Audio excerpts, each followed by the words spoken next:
পাহাড়ি পাকদণ্ডি পেরিয়ে প্রবেশ করতে হয় এই গ্রামে। হাতে 2 ঘন্টা সময় নিয়ে ট্রেকিং করে এই গ্রামে পৌঁছলেই মিলবে শুধু দূষণহীন বাতাস। सबैजनालाई आज युट्युब च्यानलमा यस्तै बोल्नु पाएको बेलामा सबै बिहानको शुभकामनामा नमस्कार छ।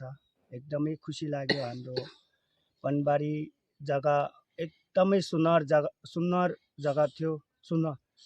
सुन्दर जग्गा थियो। हाम्रो यति घर पनि छैन। हाम्रो यस्तै 12-13 घर छ। बस्नुको लागि पनि केही गाडीको आवाज यो के को सुनशान्तिको जग्गा छ हाम्रो पनबारी जग्गामा। এই গ্রামের নাম পানবাড়ি। বক্সা পাহাড় সম্পর্কে আর কতটুকুই বা জেনেছে পর্যটক। প্রকৃতির অপরূপ সৌন্দর্যে ঘেরা বক্সা কোনো রহস্যের চেয়ে কম নয়। বক্সা পাহাড়ের অজানা এক গ্রামের নাম পানবাড়ি।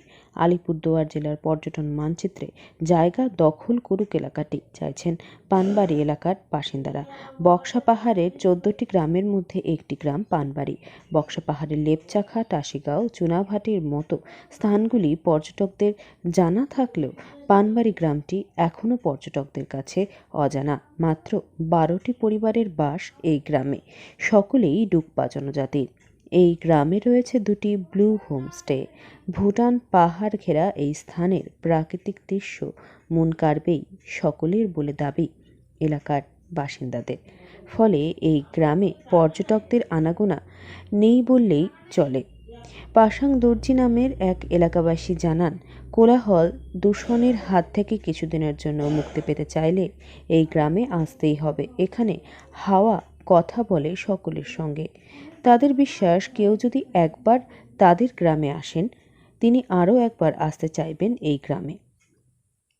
হ্যামিল্টনগঞ্জ থেকে 20 কিলোমিটার পথ পেরিয়ে রায়মাটাং ডিপো।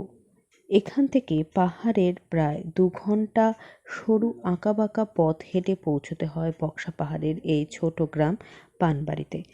পঞ্চায়েতের দিক থেকে রাজাভাতখাওয়া গ্রাম পঞ্চায়েতের আত্মার একটি অংশ এই পানবাড়ি। এই পানবাড়ি গ্রামে এখনও বিদ্যুৎ পৌঁছয়নি। রাতের বেলা মোমবাতি জ্বালিয়ে থাকতে হয় পর্যটকদের। এও এক অদ্ভুত সৌন্দর্য। আলো আঁধারি পরিবেশে রাতের ভুটান পাহাড় দেখা। তবে শীতে এখানে এলেই অবশ্যই গরম পোশাক বেশি করে আনতে হবে। পূর্ণিমার রাতে এই গ্রাম আরও মোহময়ী হয়ে ওঠে। আলিপুরদুয়ার থেকে অনন্যাদের রিপোর্ট, লোকাল 18 বাংলা।